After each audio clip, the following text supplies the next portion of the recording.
جو رقم زکوٰۃ کی نیت کے بغیر ادا کی جائے اور جس کو دی جائے وہ خرچ بھی کر لے، اب اگر اس مال کو زکوٰۃ میں شمار کیا جائے تو وہ درست نہیں ہے اور زکوٰۃ ادا نہیں ہوگی۔ مسئلہ نمبر 11، بھابھی، بھائی، بھتیجا، بہن اگر وہ نصاب کے مالک نہیں اور مستحق بھی ہے اور ان کا کھانا پینا الگ ہے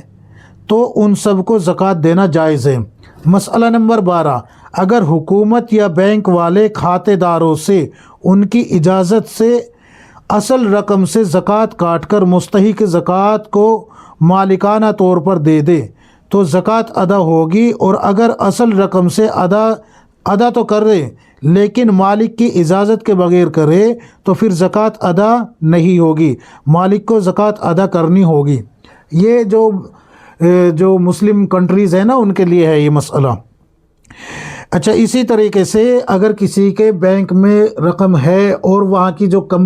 کمپنی ہے یا مطلب جو بینک ہے وہ اگر سودی رقم کو جو سود بنتا ہے، بیاج جو بنتا ہے، اگر وہ بطور زکوٰۃ دے دے تو وہ بھی ادا نہیں ہوگی۔ کیوں؟ اس لیے کہ مال حرام سے زکوٰۃ ادا نہیں ہوتی۔ مسئلہ نمبر 13، بیوی کو اگر شوہر زکوٰۃ دے تو یہ جائز نہیں ہے۔ مسئلہ نمبر 14، اگر بیوی صاحب نصاب ہے تو بیوی کو زکوٰۃ ادا کرنا ضروری ہے، شوہر پر ضروری نہیں۔ کئی دفعہ ایسا ہوتا ہے نا کہ بیوی صاحب نصاب ہے اور شوہر کے اوپر دباؤ ڈالتی رہتی ہے کہ آپ زکوٰۃ ادا کریں اس زیورات کی، تو شوہر کے اوپر لازم نہیں ہے بلکہ بیوی کو خود زکوٰۃ ادا کرنی ہوگی۔ مسئلہ نمبر 15،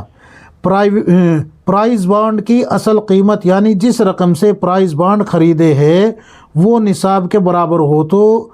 اس اصلی رقم پر زکوٰۃ واجب ہے، اور ہر قرہ اندازی میں نام نکلنے کی صورت میں جو رقم زائد ملتی ہے وہ نہ تو لینا جائز ہے اور نہ ہی اس پہ زکوٰۃ ہے، جہاں سے لیتا ہے وہاں واپس کرے، اور ورنہ بغیر ثواب کی نیت کے صدقہ کر دینا ضروری ہے۔ مسئلہ نمبر 16، اگر کوئی تجارت کی نیت سے پلاٹ خریدے یا زمین خریدے یعنی فروخت کرنے کی نیت سے، تو اس صورت میں اس کی قیمت سے ہر سال زکوٰۃ ادا کرنا فرض ہوگا، اور ہر سال مارکیٹ کی جو فروخت کی قیمت ہوگی اس کا اعتبار ہوگا۔ مثلا ایک پلاٹ 1 لاکھ روپے کا خریدا تھا، سال مکمل ہونے پر اس کی قیمت 5 لاکھ ہو گئی تو زکوٰۃ 5 لاکھ کی ہوگی، 5 لاکھ کی دینی ہوگی، اور اگر پلاٹ ذاتی ضرورت کے لیے خریدا تو اس پر زکوٰۃ واجب نہیں، اور اگر پلاٹ خریدا رقم کو محفوظ کرنے کے لیے تو اس صورت میں بھی زکوٰۃ ہر سال واجب ہوگی۔ اگر پلاٹ خریدا رقم کو محفوظ کرنے کے لیے تو بھی آپ کے اوپر زکوٰۃ واجب ہوگی، اور اگر پلاٹ خریدا آپ نے بیچنے کے لیے تو جس دن آپ نے خریدا وہ رقم نہیں جڑے گی بلکہ جس دن آپ بیچیں گے اس کی رقم جڑے گی، اور جب تک وہ بک نہیں رہا تب تک جو ہے تجارت کا مال کہلایا جائے گا۔ اب یہاں آپ کو ہر سال اس کی زکوٰۃ دینی ہوگی، اور جو قیمت مارکیٹ میں اس سال کی ہوگی وہ لگا کے دینی ہوگی۔ جیسے کہ بتایا کہ اگر آپ نے 1 لاکھ کا پلاٹ خریدا ہے اور سال گزرنے کے بعد وہ 5 لاکھ کا ہو جاتا ہے تو 5 لاکھ کی زکوٰۃ دینی ہوگی آپ کو، اگلے سال وہ 7 کا ہو گیا تو 7 لاکھ کی دینی ہوگی۔ اس طریقے سے ہر سال جو ہے اس پہ جیسے جیسے قیمت بڑھے گی ویسے ویسے زکوٰۃ بھی بڑھتی چلی جائے گی۔ اچھا جی، مسئلہ نمبر 17، اگر پلاٹ خریدتے وقت فروخت کرنے کی نیت نہیں تھی، بعد میں فروخت کرنے کا ارادہ ہو گیا تو جب تک اس کو فروخت نہیں کیا جائے اس پر زکوٰۃ واجب نہیں۔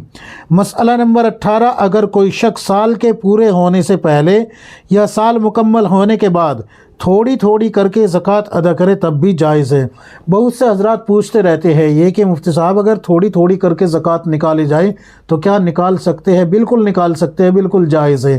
اور یہ بھی یاد رکھیے سال گزرنے کے بعد بھی اگر آپ تھوڑا تھوڑا زکوٰۃ نکالتے رہتے ہیں، جو گزشتہ آپ پہ زکوٰۃ واجب تھی اس کی بات کر رہا ہوں میں، تو بھی آپ کی زکوٰۃ ادا ہو جائے گی۔ اسی طریقے سے اگر آپ نے نصاب جوڑ لیا کہ بھئی اتنا بن رہا ہے اور اس زکوٰۃ کا وقت آنے سے پہلے نکالنا شروع کرے تھوڑی تھوڑی کر کے تو بھی نکال سکتے ہیں، وہ بھی جائز ہوگی۔ اچھا جی، مسئلہ نمبر 19، اگر کسی آدمی نے کمیٹی کے طور پر پیسے جمع کروائے ہو اور وہ نصاب کے برابر بھی ہو اور پھر اس آدمی پر کسی قسم کا قرض وغیرہ بھی نہ ہو تو اس محفوظ شدہ پیسوں کی زکوٰۃ ادا کرنی ضروری ہوگی، اور زکوٰۃ ادا کرتے وقت کمیٹی کی جمع شدہ رقم کو اصل مال اور نقد کے ساتھ ملایا جائے گا۔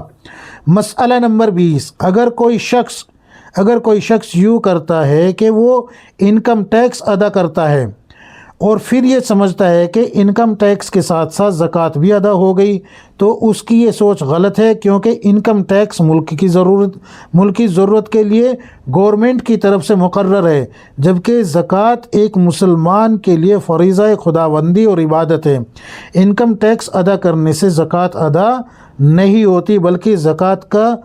الگ ادا کرنا فرض ہے۔ یہ کچھ مسائل میں نے آپ حضرات کی خدمت میں پیش کیے ہیں۔ اگر آپ کو مزید مسائل دیکھنے ہیں تو پچھلے سال کی میری ویڈیو دیکھ لیجئے، پلے لسٹ میں آپ کو مل جائے گی، ماہ رمضان کورس میں آپ کو ویڈیو مل جائے گی، اس کو دیکھ لیجئے۔ اور اگر پھر بھی آپ کے کوئی اور مسائل ہے تو پھر آپ جو ہے اپنے قریبی علماء سے رابطہ کر لیجئے، ان سے رجوع فرما لیجئے، دارالافتاء سے مسئلہ معلوم کر لیجئے۔ اللہ تبارک و تعالی مجھے بھی، آپ کو، ہم سب کو کتاب و سنت کے مطابق زندگی گزارنے کی توفیق عطا فرمائے، آمین یا رب العالمین۔